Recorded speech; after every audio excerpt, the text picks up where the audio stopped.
नमस्कार दोस्तों, जय हिंद। स्वागत है आपका हमारे चैनल में। विद्यासागर का नाम तो आप सभी ने सुना होगा। विद्यासागर का जन्म 26 सितंबर 1820 को मोदिनीपुर में एक निर्धन ब्राह्मण परिवार में हुआ था। वहाँ स्वतंत्रता सेनानी भी थे। ईश्वर चंद्र को गरीबों और दलितों का संरक्षक माना जाता था। उन्होंने नारी शिक्षा और विधवा विवाह कानून के लिए आवाज़ उठाई और अपने कार्यों के लिए समाज सुधारक के तौर पर पहचाने जाने लगे। इनका कद इससे कई गुना बड़ा था। उन्हें बंगाल में पुनर्जागरण के स्तंभों में भी एक माना जाता है। उनके बचपन का नाम ईश्वर चंद्र बंद्योपाध्याय था।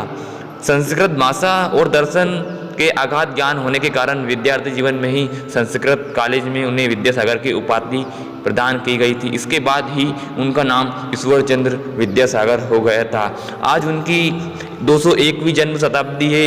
इस तौर पर हम विशेष तौर से आपके लिए उनके विचार प्रकट करने वाले हैं। उनके विचार आपके जीवन में एक सच्चा नागरिक, देशभक्त और आपको एक अच्छा सक्सेस इंसान बनाएगी।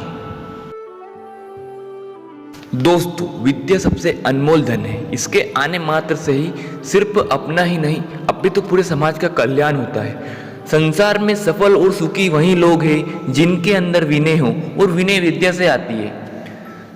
दोस्तों, समस्त जीवों में मनुष्य सर्वश्रेष्ठ बताया गया है, क्योंकि उसके पास आत्मविवेक और आत्मज्ञान है। कोई मनुष्य अगर बड़ा बनना चाहता है तो छोटे से छोटा काम भी करे, क्योंकि स्वावलंबी श्रेष्ठ होते हैं।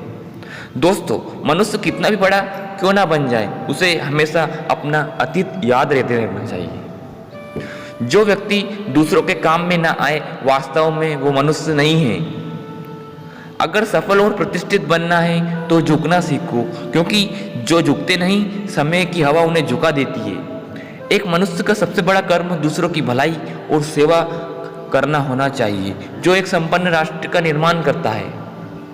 दोस्तों, अपने हित से पहले समाज और देश के हित को देखना एक विवेक युक्त सच्चे नागरिक का धर्म होता है।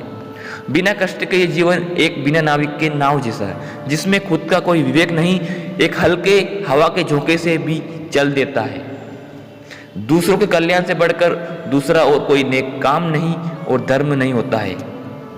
जो मनुष्य संयम के साथ विद्यार्जन करता है और अपने विद्या से सबका परोपकार करता है, उसकी पूजा सिर्फ इस लोक में ही नहीं वरन परलोक में भी होती है। संयम विवेक देता है, ध्यान एकाग्रता प्रदान करती है, शांति संतुष्टि और परोपकार मनुष्यता देती है। जो नास्तिक है उनको वैज्ञानिक दृष्टिकोण से भगवान में विश्वास करना चाहिए, इसी में उनका हित है।